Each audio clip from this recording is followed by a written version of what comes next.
Welcome to Game Theorem, where we have serious discussions about absurd entertainment. So Kyle, do you want to know what we're talking about today? What, Kira? BioShock. BioShock?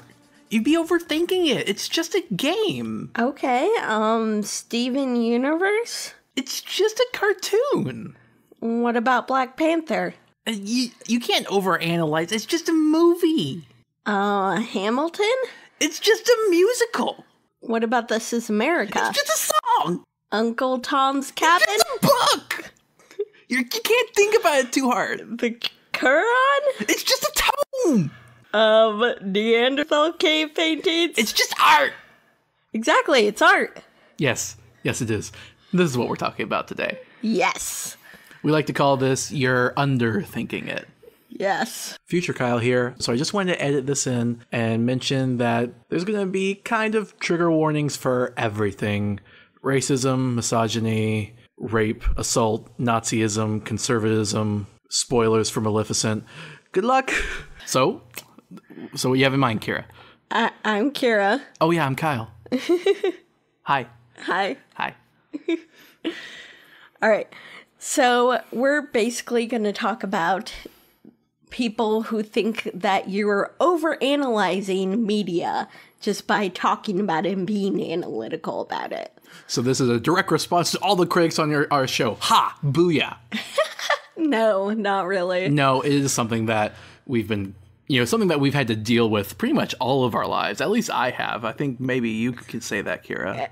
Yeah, because people just don't want to think about it. Or if they do, they tell you that you're overthinking it, that it doesn't matter. And it's just like, that's not true, because it's not like media exists in a vacuum or something like that, It has a big effect on people and our culture. Right. And I mean, I'm always one that supports knowledge and intelligence, right? And critical thinking. Mm-hmm. So it doesn't really matter what the subject is. If someone's like, oh, you're overthinking that. I'm like, am I really? Maybe you're just underthinking it. And that's why we wanted to call it this. Yes. And no matter what, like, fiction can affect the real world. Everything can affect the real world. Yeah. Real or not. Mm-hmm. So even if it's fiction, that doesn't mean you should disregard it as having an effect. A lie can affect the real world. Yes. Doesn't have to be true to affect people. Mm-hmm. Propaganda joke. But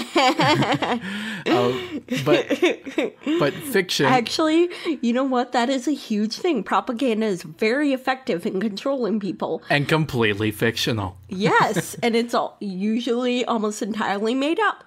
Because it's propaganda. Although there is true propaganda, it's less common, I think. Because, you would just tell people instead of trying to be all bedazzly with it in that case. I guess, but there's like some PSAs against smoking that are... I'd say most of those are false, though. Well, smoking, okay. Against smoking, yeah. But there's been like identical PSAs where you just swap out smoking for something else and it's completely false. I suppose that's like true. Most of the American anti-drug programs. Yeah, that's true. I legitimately thought throughout my childhood that cannabis killed people. What? Yeah, that's what they told me. Wow. Or at least they heavily implied it. I was a child, so my memory's a little fuzzy. That's ridiculous. Actually, if I may go on a little bit of a tangent. Is that okay? Yes. I actually...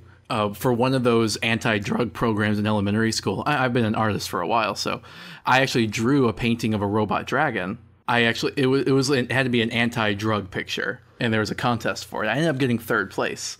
The dragon had like these little Rube Goldberg-esque type of hands that were coming out and cleaning all the drugs away. But I only realized the day before I turned it in that all the drugs I had put were cigarettes, and someone informed me there were drugs other than cigarettes. Wow. I didn't know that. So I just put in like a blue bottle of fluid. Oh my God. That's hilarious.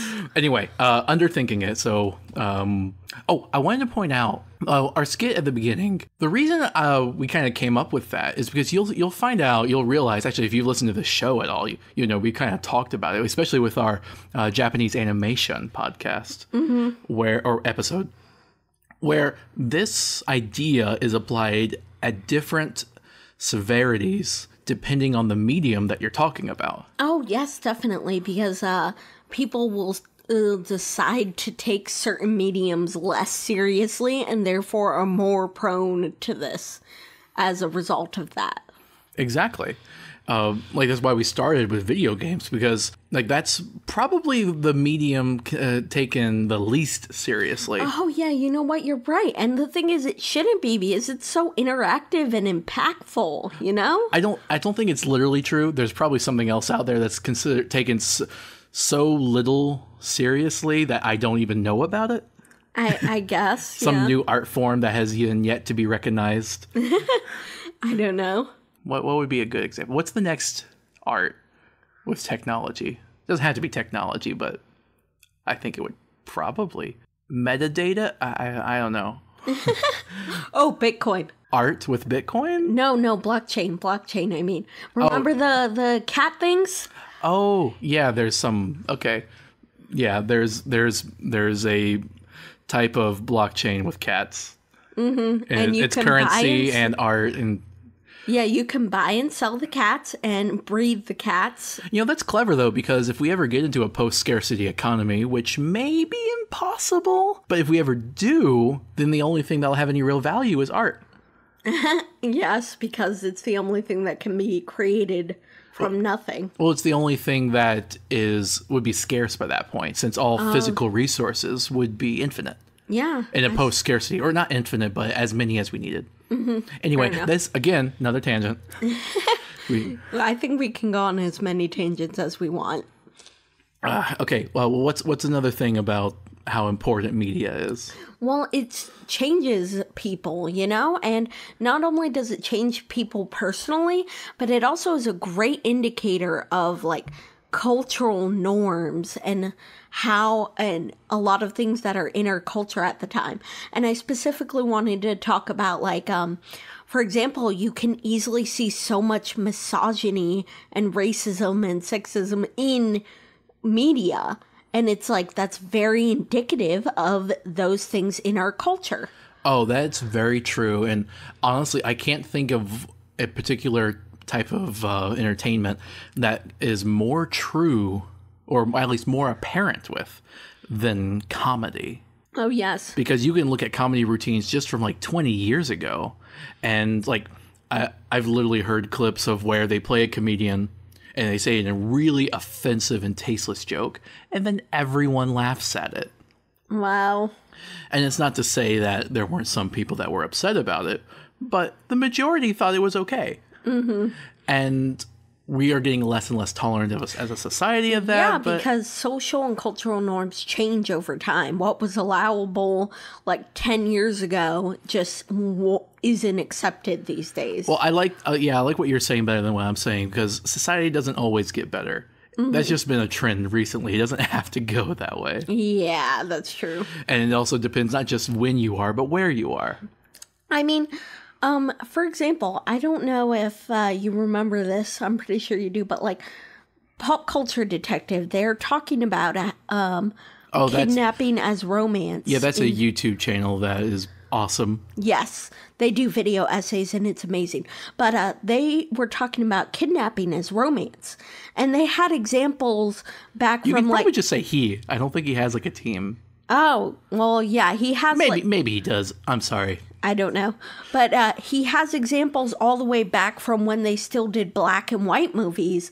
But he also has examples as recently as... like last year. Yeah, the Passenger movie.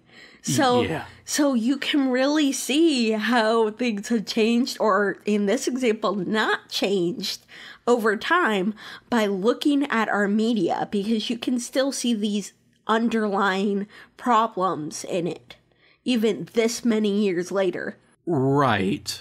But to tie that to our point, you're analyzing, yes, but why? Like, why does this matter? And I think it doesn't just echo it, but it can reinforce it. Oh, yes, absolutely. If you grow up watching this stuff and thinking certain things are normal or not normal. It normalizes it for you. Yes, it does. And representation is also a huge thing with this, because if you see yourself represented in media and on TV and stuff, like, you're way more likely to feel better about yourself, you know, and think that you can progress and become whatever you see on TV. I think that's when you're why, a kid. Yeah, I think that's why so many young women, especially of minority races, were so latched onto Mulan, for example. Oh, yes, that's a great example, because she was an example of a very powerful, independent woman who was A minority. Yeah, she was. I think at the time, she was literally the only non-Caucasian princess aside from Pocahontas, which had a lot of problems with it. You know what? Yes, I agree with you. And then Tiana came along, and she was a great example. Who's Tiana? Is that the Hawaiian one? No, that's Moana. Oh, my bad. Although that's great. Tiana's Princess and the Frog. Yes. Okay, sorry. Honestly, I love what they did with the Princess and the Frog story, because they decided to we're going to make this take place down in Louisiana, and also include lots of Black culture in it and stuff like that. And they didn't have to do that, because the original story was simple enough that they could have gone anywhere with it. Yeah, it's kind of that decision where, you know, some people might be like, I don't want to portray this person, but some people might be like, arg, how dare you force diversity into my entertainment. Mm-hmm. This is not that. In fact, I would argue that really doesn't happen. Like, the only time I would say something like that happens is when they don't commit. Kind of like J.K. Rowling and Dumbledore, like we talked about. Oh, yeah. But with Princess and the Frog, that was very clearly a decision they made at the very beginning, and they stuck to it and saw it through and didn't compromise on that. Yes, and she was an amazing character, because she was a hard-working woman. She was like, I want to have my own restaurant someday, so I'm going to work my ass off and buy my own restaurant with my own money and do this myself. I don't need anyone to come in and save me to do it. Well, you know, and the fact that we are talking about it now shows how much of an effect it has on us. Like, we literally didn't even put this example in our notes. Like, we just thought of it. It came out naturally. That's how much of an impact it's had on us. And also, we never saw this movie together. We independently watched it, and it meant that much to us. Yeah, exactly. I do want to mention, though, just while we're on the subject, I think that movie has some of the best animation of any of the Disney movies. Why? Because it was the last Disney movie they made or the Princess Disney movie they made in 2D. Oh. Therefore, it had the most technology and probably skill as any of the 2D animated ones. I mean, if you like the classics, fine. And if you like the 3D stuff, great. I mean, I love the 3D stuff too. But, you know, the 2D compared to the 3D might as well be acrylic versus watercolor paint. It's like almost a different type of genre. Well, not genre, but artistic style. It's a different medium. Yeah, so I feel like the Princess and the Frog one has always stood out to me because of that. Mm-hmm. By the way, about the J.K. Rowling thing, remember how I told you that Nangini turned out to be an Asian woman? Oh, the giant snake that Voldemort had? Well, I learned more about that, and apparently she's a character in the Crimes of Grindelwald movie, and it turns out that she's a woman who was cursed to turn into a snake eventually. And that's how she started as a woman. It's magic. She was cursed. Okay, well, I kind of scoffed at you when you mentioned it to me at first, because I'm like, if you're going to retcon things, write it down. So it seems like she's written it down. Yeah, it's in the movie. It's just a lot of people still don't like it because of what Nangini turns out. Like, she's literally his pet. And right, that's actually, yeah, so that's like... That's like the opposite of representation, right? It's like you have a story where there's a good guy, there's a bad guy, there's a whole cast of characters. Oh, and there's this monster that gets slain.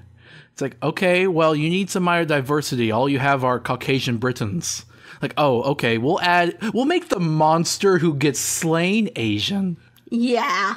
And not only that, but there is some creepy stuff that happened in the books that make you go like, so that was a woman in the past? Because they literally milk her venom in the books and feed it to Voldemort. Okay, I understand why you're grossed out about that, but even though they use the word milk, it's technically coming out her fangs. I know, but it's still really disturbing and it just shows you subservient. how problematic J.K. Rowling is and how she's so non-committal with that crap. Yeah, exactly. It's like, if you're going to do it right. Mm-hmm. I'm not saying don't do it, but do it right. Just do it right, period. Mm-hmm. That shows how it can matter, both positive and negative. Watch the Harry Potter one, like, oh, I heard there's some more representation in this movie. And then she's just horrified. Yeah. Feels even worse. Yeah. And that's what media, that's what art can do. It can be positive, it can be negative. Yeah, like, media has such an impact. Like, it can make you cry, laugh. It can make you think about your life or your world views, you know? It's really important, and I feel like most people don't realize how important media is in their lives, you know? Definitely. Because it's like, what you grew up watching, you are nostalgic about. What you grew up playing has a strong connection to you. And as you get older... Sorry, I was going to tear apart your argument. Okay. The problem with that is, I think some people, they can get into like a ideological bubble, right? Especially with like things like masculinity. So there are probably many boys that grew up with certain entertainment, loved it, and now they're being told it's wrong, that they shouldn't like it. Mm-hmm. So they get defensive and they say, oh, you're over analyzing it. I don't really care. Mm-hmm. Tsundere. But they do care. They're defensive in that case. Yeah, exactly. They thought it was a positive. You're revealing it as a negative, and they don't like that.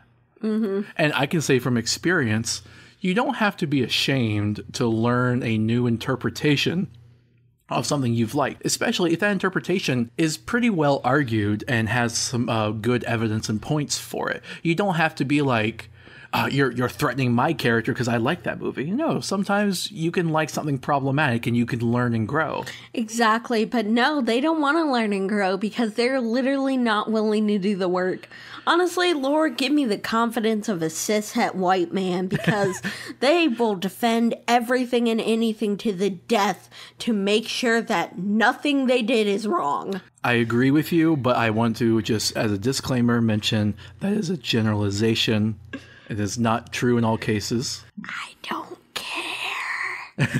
I mean, I'm counterpoint to that. I understand that, but you are willing to grow and learn and analyze, and that's what makes you different. That's what's important. Mm-hmm. Because you can be literally the most misogynistic, racist person in the world, but if you're willing to meet other people and talk with them and be like, okay, maybe that's wrong, and you can change, then there is still hope that you can be a better person, you know?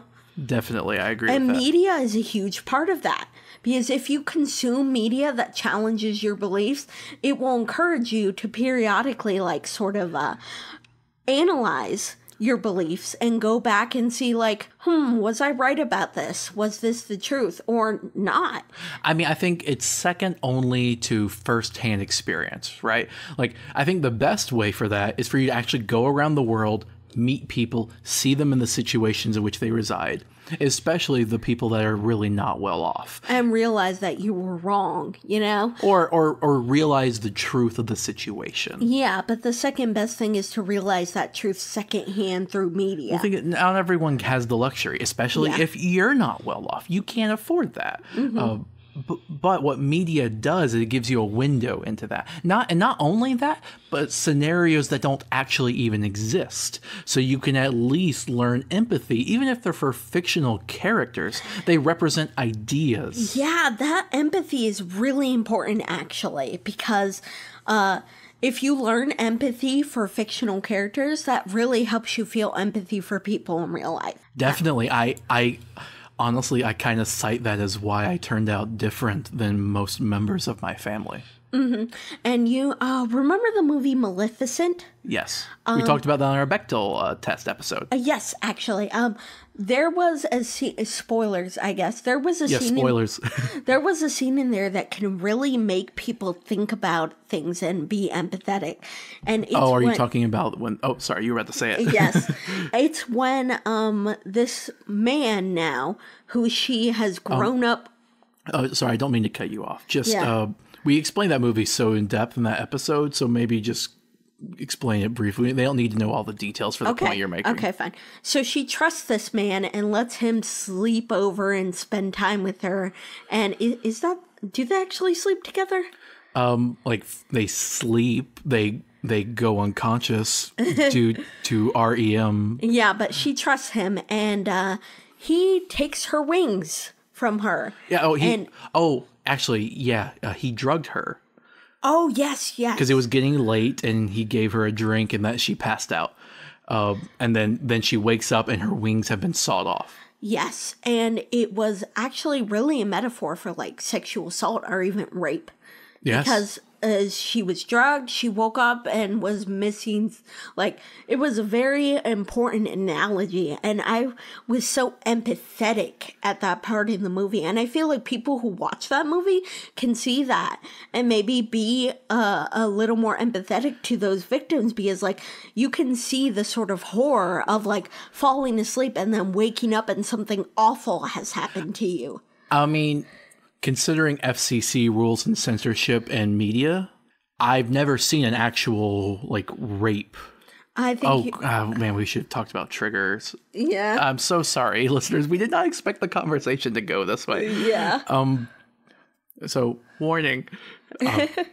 But I had never seen that on any type of media before, right? Mm-hmm. And I feel like that was the first time and maybe the closest I'll get to. Keep in mind, I'm sure there is stuff out there. I just don't watch a lot of like hardcore, mature. And honestly, it's awful to be like show a graphic scene, which is part of the reason why 13 Reasons Why is so problematic.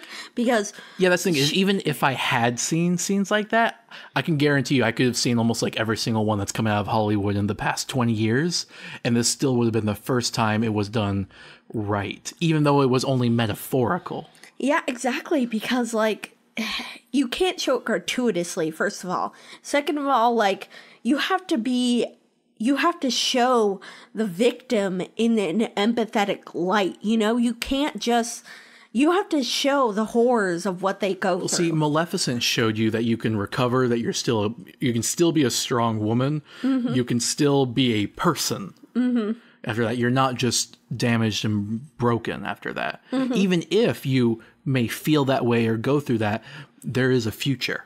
Mm-hmm, exactly. It was empowering. Uh-huh. And I don't know if, I haven't seen this, but apparently, Law and Order SVU, Special Victims Unit, deals a lot with sexual assault and rape victims. Right. And they handle it really well, apparently. You know who doesn't handle it very well? What? CSI. Otherwise known as Dead Woman of the Week. Yeah. Because, they're very terrible towards that. I wonder, I haven't crunched the numbers, but that's some callous remarks, or a joke I've heard referring to its title. Yeah. And because of that, people might get callous. They might think... I mean, it's like with representation, like with like racial representation. You represent something like, I know, I got a good example. Mm-hmm. You represent everything medieval and fantasy with only Caucasian people, and you get some people who still think that there simply were no non-Caucasian people in Europe during the Middle Ages. Yeah. Which is patently false. Yeah. Yeah. I was gonna say, wasn't the Ottoman Empire around at that time? Sorry. What? I was just gonna say that, like, even if, like, so many movies and TV shows, you know what this plays into, entitlement, because so many movies and TV shows show white men being the saviors, being awesome. They're always the good guy, and they're always sympathetic, and they always get redeemed and stuff like that. And the truth is, like, if you look at statistics, like 80 to 90% of crimes are perpetrated by men. Depending on the crime, the statistics vary. But yes, in America, it's like maybe 75 to 90%, and it's just like, you can't look at that and tell me that men aren't violent, awful people sometimes, And it just feels like a lot of movies and TV shows just don't want to show that. Or if they do, they're always seen as the bad guy, you know? Yes, I think this relates to an earlier point I made about how media and entertainment can be a window into something, right? Mm-hmm. But what about when that window is telling you something that's not true? Exactly. And a lot of the times it's not even intentional. Like a lot of those movies probably are just like, we want to make a lot of money, so here's a guy with a gun shooting something and be awesome explosions. Mm-hmm. But then you do that 20 million times and you're like, where's a woman with a gun? You know? Yeah, I see what you mean. And I would argue a lot of the mistakes people make are unintentional, can still be harmful. I mean, like, people can, I think it's good. Like, for example, let's talk about Deadpool 2. Mm-hmm. Spoilers. But, oh, actually, crap. Okay, I'm not going to say exactly what, right?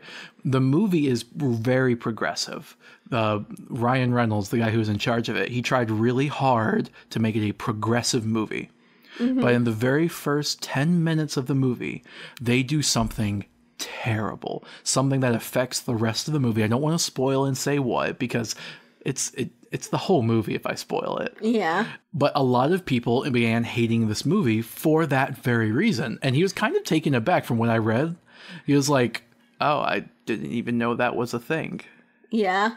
Like what he had done, the transgression he had made. Mm-hmm. And I can understand that feeling. Well, it wasn't Ryan Reynolds. It was the director or writer. I thought he was the director. No, he's just the main actor. But he funds the thing. No, he doesn't.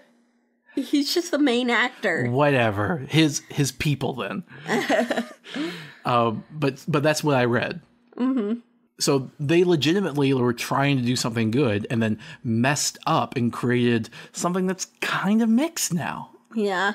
So while in many ways you can look at media and be like, oh, great. You can also be like, oh, that stinks. Yeah. And I mean, look at all these complicated emotions and feelings and implications, progressivism and regressivism, all these different concepts we can talk about media that affects us. That's how important this is. And you will never get that unless you sit down and think about what you consume. You wouldn't eat a sandwich without checking what's in it, would you? Would you? No, I understand you, and I feel like people who are saying that you're overanalyzing it just don't get the point of analyzing media. And the point of analyzing media is to learn and grow and, think about things you might not have normally thought about. I think that's definitely true. So, is there anything else you want to talk about? Because the second half of this podcast is going to be a little different than the first half. I was just going to say that, media can also become a huge part of history and is also a window into that part of history. Well, you already said that. But it can also be used to change history via the time-traveling book that we were going to send into the past to prevent all of this. I'm just kidding. No, it changes the future from when you make it, not the past. Like we mentioned... do you want to talk about that one book? What book? Uncle Tom's Cabin. Oh, no, not really. I don't feel like I know enough about it to speak on it. I mean, I literally learned about that in my history class, and it's a book. Yeah. A book. Yeah, that's true. I mean, I wonder sometimes, 100 years from now, 1,000 years from now, what pieces of media are going to be the ones that last, that people look back on. And I realize... some of them are probably not going to be good. Yeah. I would love to look back and be like, oh, what's the movie that defined this generation, Mm-hmm. Or, what's the game Black even? Black Panther. That's the movie. I feel like it's a little early. Oh, okay, I mean... come on, it's Black Panther. I feel it's a little early to tell, especially because they're probably going to make a sequel, right? I guess. Even then, I mean, the sequel's going to be awesome. Yeah. And imagine all the people that's going to inspire. Yeah, exactly. So, okay, honestly, Black Panther popped up into my mind as well. But I also think, what would be the terrible things that people in the year 3000 look back and like, oh, look at these people from the around the 2000s, before, somewhere between the 80s and 2020s, right? Mm-hmm. Look at this movie. Can you believe they were into that? It's really indicative of the times. What do you think that movie is? It doesn't have to be a movie, any media, really. I don't know. That'd be a really difficult one. Because there's just so many. You could pick a franchise. That might be a good way of doing it. Like maybe just the whole Call of Duty franchise. Oh, yes. Yes. As far as video games go, yeah. Yeah. Although that's not so misogynistic. I mean, it is, but it's not like overly misogynistic. You know what I mean? Like some of the like movies from the 80s are, where you just look at it and you're like, that is literally disgusting. Call of Duty's more like war crimes. Like, oh, look at the murder. Yeah. Oh, I was going to say something. This talking about how media has affected history actually got me thinking about something that most people don't even realize. Back when America was getting founded, the Federalist Papers were a huge influence in getting the Constitution that we have today. Oh, yeah. You learn about that in history. And that's a piece of media. It's a pamphlet, right? Hamilton wrote the other 51. He wrote literally 51 of those essays. The other 51? So were there 52? No, there were like 75 total. Oh. And he wrote 51 out of like 75. I actually didn't even know that nuance. I thought he just wrote all of them. No, he didn't. He would. The original plan was to write 25 essays spread out over evenly by 3 men. Right. One of them got sick after writing 5. The other one wrote like 15 or so. I mean, and then Hamilton wrote the other 51. I mean, I will point out that's nonfiction or opinionated nonfiction. I guess, but that was important media for the time. True. That kind of thing. True. I just feel like when it comes to the different types of media that people think matters, news is probably the one they think matters the most. Yes, I suppose, but it wasn't news. It was like... Or even opinion pieces. I guess. Probably less than news, but still a lot more than something like a comic or a movie or a TV show or anime or a video game. They get a lot more credit than that. Mm-hmm, fair enough. I mean, do you know how rare it is for like a late night show to even mention a game character? Yeah. I mean, more often than usual lately, but let's move on. All right, so we are going to talk about specific media that has really affected us individually. Right, yeah, because we've talked about our points, and we'll probably go on a bit further. We still got a lot more time in this podcast, but we're going to be specific now. As opposed to just talking about examples and trying to prove our points, we're going to list things personal. So we're going to, just listeners, just get a drink, take a sip. What you got there? You got water? Coffee? Okay.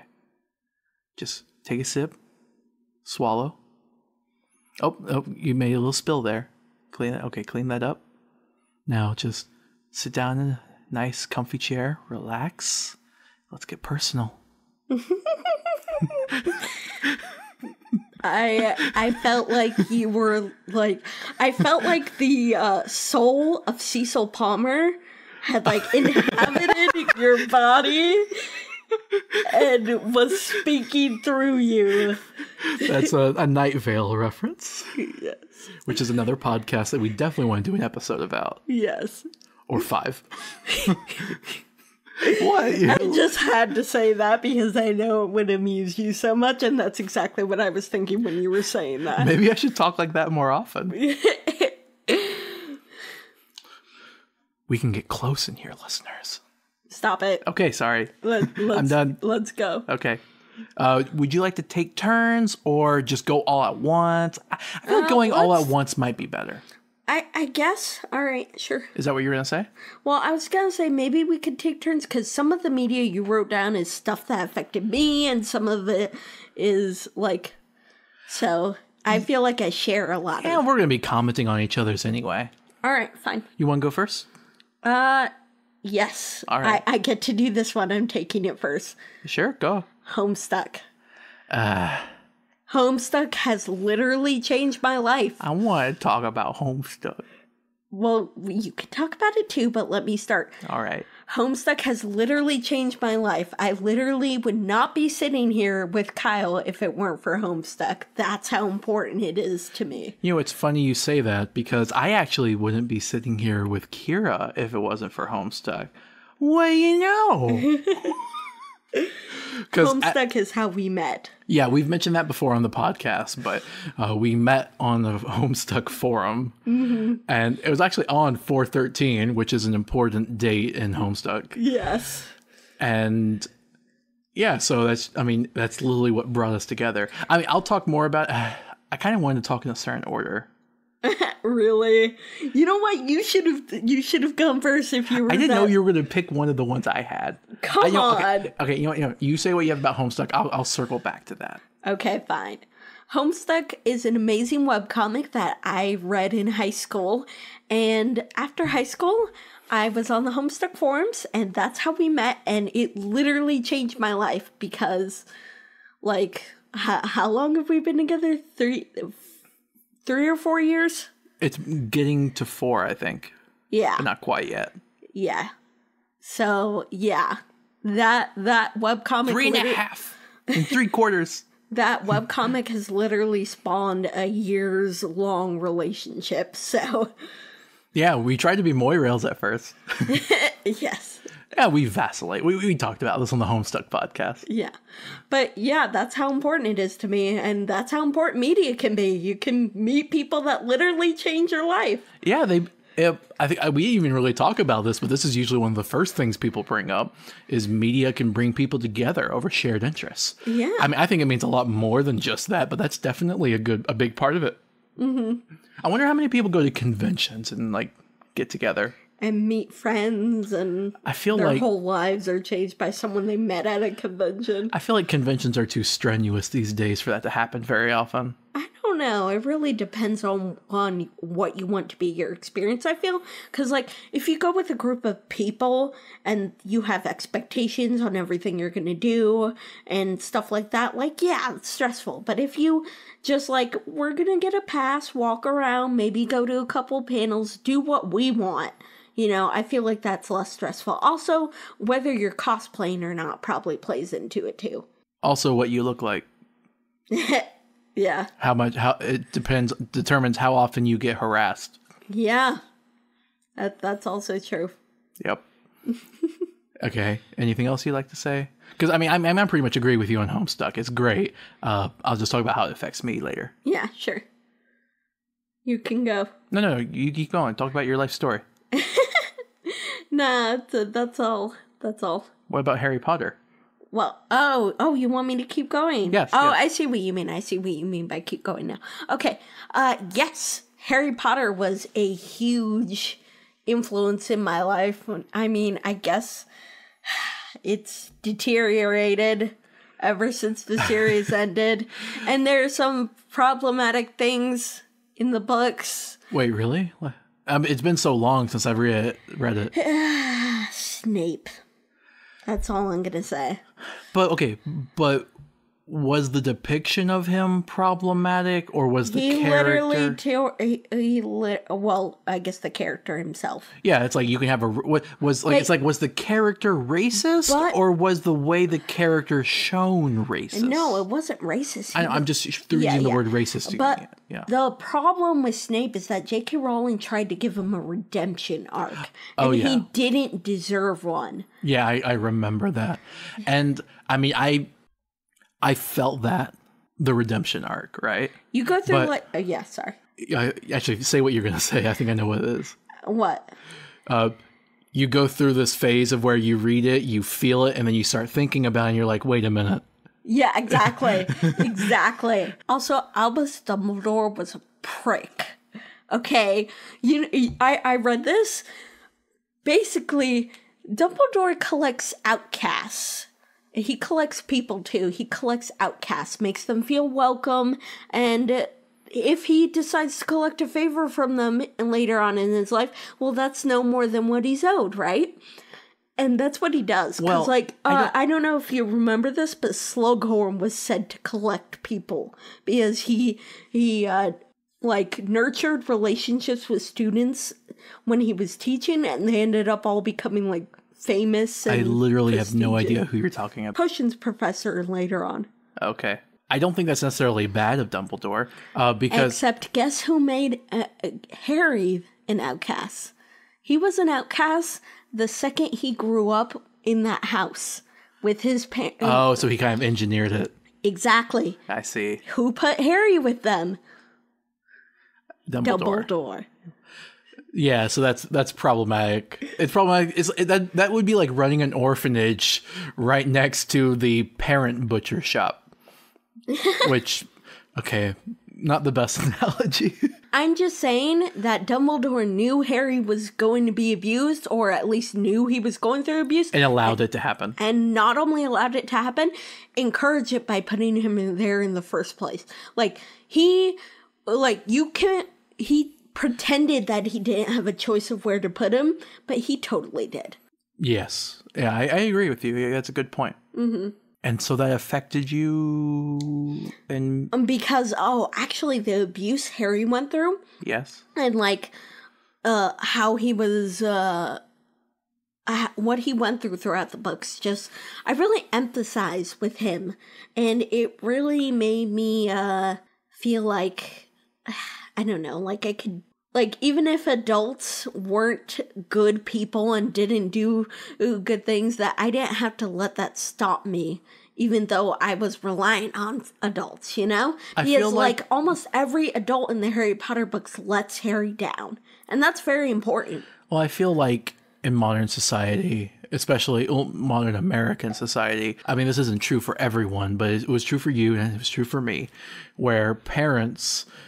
tell you have to obey, right? Mm-hmm. And I mean, with me, they have rules, and it doesn't matter whether they stick to the rules or not, but you're expected to obey. Mm-hmm. And the parents can be, like you said, let you down, right? Mm-hmm. And that's what Harry had to go through. That's what you had to go through. Mm-hmm. So the fact that Harry was able to rise above that, and get through it and get friends and survive his family. He didn't even get to escape them. He had to keep going back to them, right? Yeah. So, but he got to survive them and learn to live a good life within that. Might have given you an amount of hope with your own family. Yeah, and even though there were other adults that really let him down, he still did what he did. He still, he was still a good person despite all those adults letting him down constantly. And, it was just a really inspiring story, I think, overall. And then you killed 7 Hitlers before you were 17 years old. What? Because Voldemort's a metaphor for Hitler. Oh, how? That's funny. Wow, we are really touching on everything this podcast. Yeah. What's that rule that eventually every internet conversation will go back around to Hitler? I forgot what the guy's name is, but it's Mike's Law or something like that. Yeah. And it's not even, it was honestly, there's an interesting story behind that. It's a meme that was literally designed to test how well memes can spread. It was created by a psychologist. Mm-hmm. All right, you should go on yours now because we don't have that much. All right. Yeah, we don't have that much time, Sue. Okay. I got a bit of a longer list. Yeah, I know. I could talk about more, but those are the most important ones to me. I mean, if they don't mean that much to you, there's no point. I guess. Although, as we discussed, they definitely mean something to you. Yeah. But obviously, severity will change. Some things mean more to you. Mm-hmm. And some things will mean less to you over time. Mm-hmm. Where should I start? I guess I have to start with Mario. Yeah, talk about the most important ones first. Well, I kind of want to go a little chronologically. Well, hurry. We got 15 minutes. Uh-huh. So, a lot of these franchises that Kira mentioned, that I mentioned, are ones we've either talked about or ones that we want to talk about. Mm-hmm. In our deep dives and our revisits. Homestuck is one we plan on revisiting a lot. Yes. Another one we want to revisit a lot is Mario. Mm-hmm. The Mario franchise really touched me from my youth. I think it was the first thing that helped set me apart from my ultra-conservative cult-like family. Mm-hmm. One thing that's going to be a bit different for me when talking about entertainment that I think has shaped me to be a better person, is that it made me a better person because I grew up being indoctrinated to believe certain things that I now know are completely wrong. Mm-hmm. I had to find my own way out of that because I didn't have anyone around me to do that. Yeah, so this media really helped you along that journey. Yeah, and Mario, I think, was the first step of that. Because what Mario did, like, I love the Paper Mario games. They gave me a story to be invested. That's what got me into the Mario franchise. Mm-hmm. But I think what really made Mario seem progressive to me, even though I would never have even known that word at the time, was all the extracurricular stuff. You know, like even Paper Mario, you got Mario and all the sidekick characters, right? Yeah. But then other games like the Mario Party games, especially all the selectable characters, the Mario Kart games, all the sports games. Mm-hmm. The thing that really was kind of amazing to me was like they're all completely different species. Mm-hmm. But it doesn't matter. They're all treated as equals and they're just having fun together. Yeah. I thought that was really powerful. Mm-hmm. I remember Birdo specifically. This was before I knew about her being transgender. Mm-hmm. But people were like, what even is Birdo? And Birdo's like, I don't know. Don't care. Let's kart race. I mean, Birdo never said that, but that's kind of how I felt. Yeah.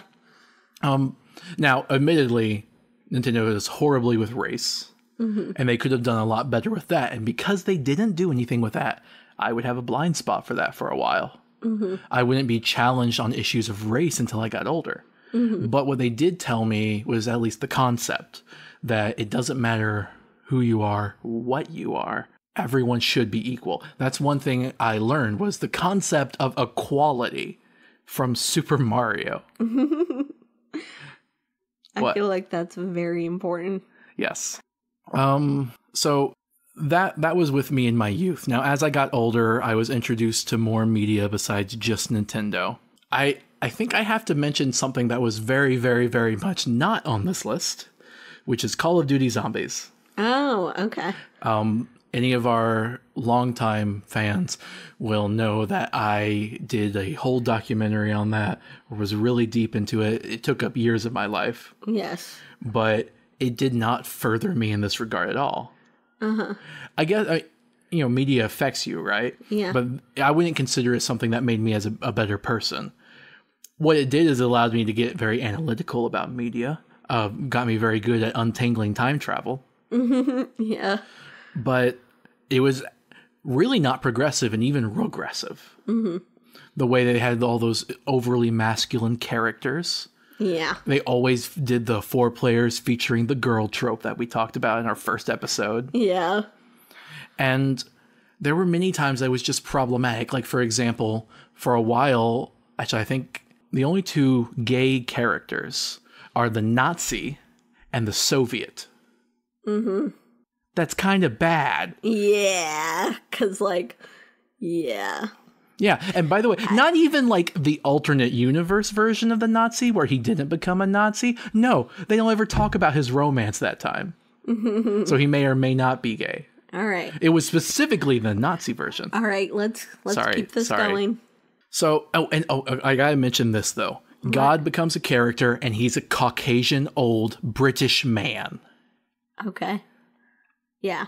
I even mentioned that in the documentary. I could not let that slide. Yeah. All right, come on. Hey, we got 9 minutes. I'm good. You got 5 more things on your list that you want to talk about. Sorry. So anyway, when I discovered Homestuck, that revolutionized things for me. Because the reason I had loved zombies for so long is because it proved you could have a complicated story. And that's what I liked. So many stories treat you like a toddler, you know? Mm. They package it all nice and neatly, and they make sure it's all well and understood. I mean, there's something to be said for that. But I appreciate stories that challenge you.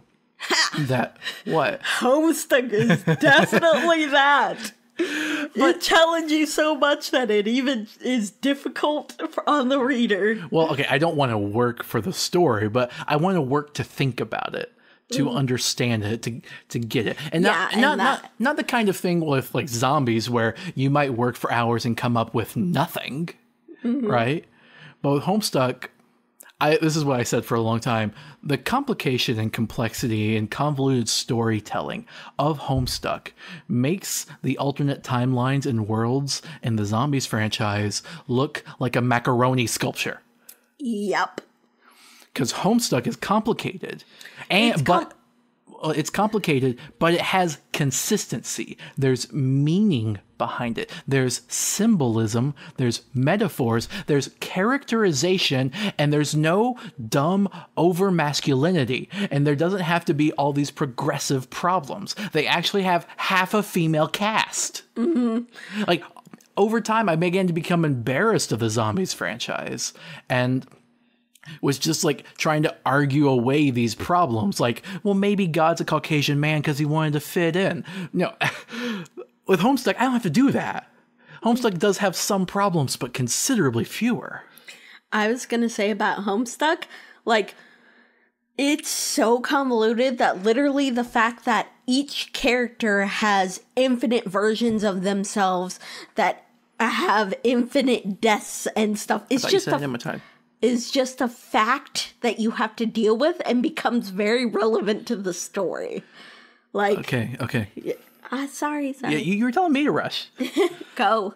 So that's one thing I liked about Homestuck, and evidently that paid off because I met you. But not just you. I mean, I feel like Homestuck fans can be very welcoming and accepting. Yeah, I can. I know they don't have that reputation, but maybe it just depends on the ones you find. Well, I feel like on the internet. Yes, especially because Homestuck is so progressive when it comes to orientation. But there's maybe one straight person. Yeah, but they have a blind spot with non-binary people. I suppose, yeah. Yeah. So another thing I liked around this time was Fallout New Vegas. And that's something that's continued to this day. Specifically that game. None of the other Fallout games. Maybe the original ones are good, but I know those less. Yeah. The reason I like New Vegas was because they had that whole idea of, like the 50s, the, pre-civil rights, They had that idealistic, unrealistic upper America kind of situation, right? Very conservative, very restrictive. And that led to the bombs. Yep. The Wasteland is nothing like that. They had to move on. So I feel like the Wasteland in Fallout, specifically as depicted in New Vegas, is very progressive, actually. Yeah, because no one gives a shit about any of that anymore. And one thing I liked in that game was you could choose the victor, right? But I just felt like New Vegas was really showed me what good storytelling in a game could be. And really challenged me on what I consider to be truly the values of America.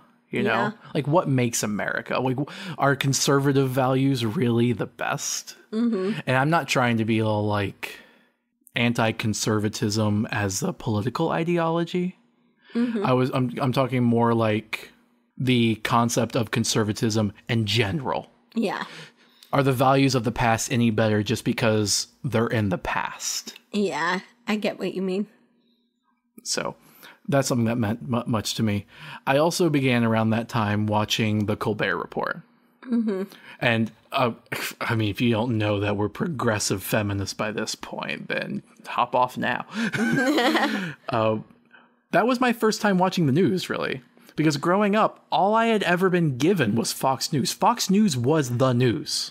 Wow. And I even hate name dropping them, but I mean, rolling my eyes here. Do you want to say anything? I can collaborate that he did, in fact, roll his eyes.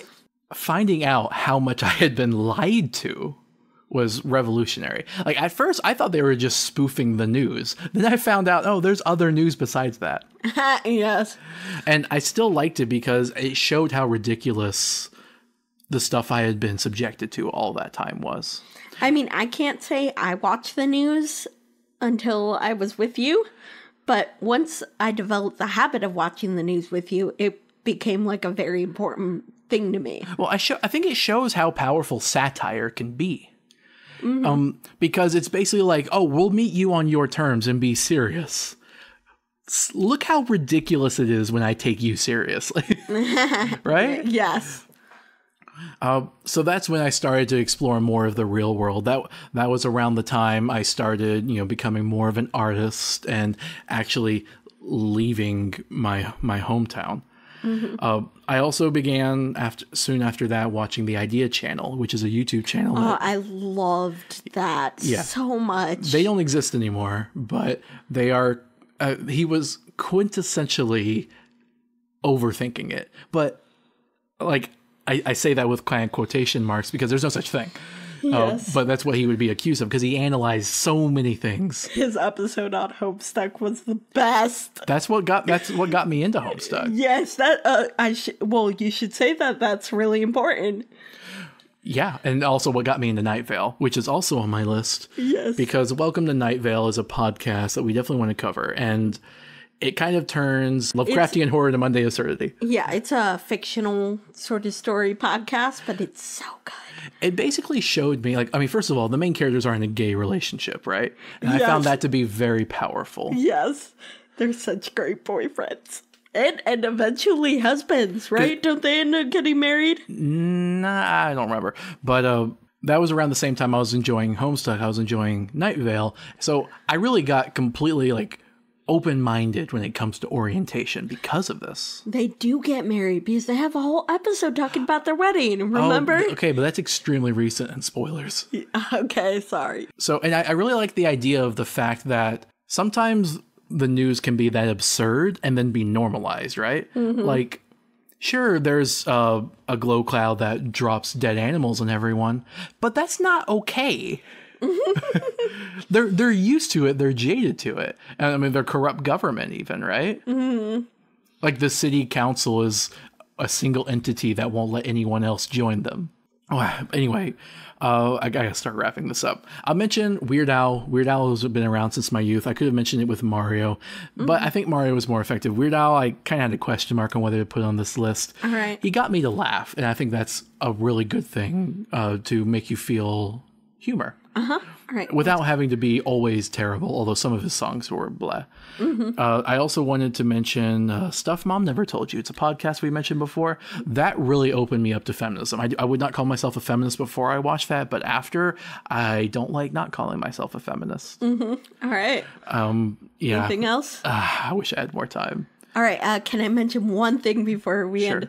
BioShock, to me, really got me to analyze capitalism and, stuff like that. Like Ayn Rand views. Yeah. Yeah, that whole... That is good. Unfortunately, I played it the first time when I was too young to understand that.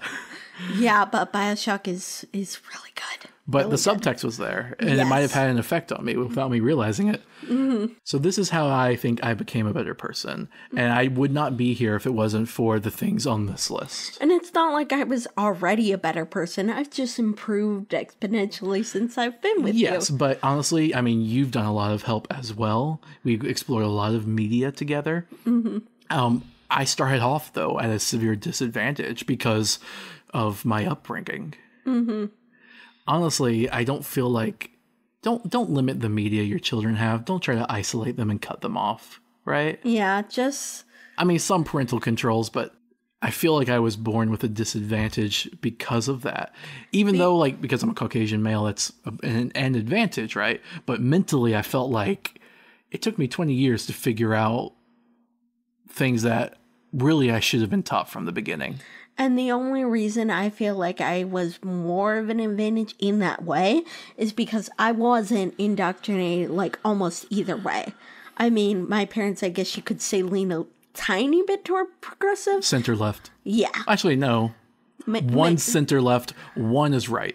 Yeah. But, mainly, most of my life has been with only one, my mom. But, yeah. But I'm just going to say, because of that, I more got to explore on my own. I wasn't indoctrinated or told things either way. You know, I more just kind of learned about these things and explored it on my own. I mean, and that's what media gives you a chance to do because, someone could have picked you up out of that situation, could have taught you what was right. You're a child, you're a sponge for information. Mm-hmm. But instead, media was there. You had a window into other worlds, other realities. Absolutely. Science fiction. I mean, come on. Yeah. In fact, I want to give I one. love 1984. That was a big influence in my middle school, high school years. I want to give an honorable mention to Danganronpa. Oh, yes, me too. Because even though that's significantly more recent, that's something we've been able to enjoy together. Yes. And like the times when you're weeping over a character's death, like I'm sad because the character died, and I'm sad that you're sad, but at the same time I feel contradictorily and conflictingly happy that we get to spend that time together and get to emote in such a way. And sometimes I can't help but smile while we're crying. I guess I just I understand that, and also I feel like I could never do that with anyone but you. You know? Aw, thank you. I've never watched media with someone where I could just be myself and cry over a character dying without being ridiculed. Like we said, just because they're fictional doesn't mean they don't matter. Because the way they affect us, the real people. All right, so we've gone on a bit long. We should probably end it here. Yeah. This is why media matters.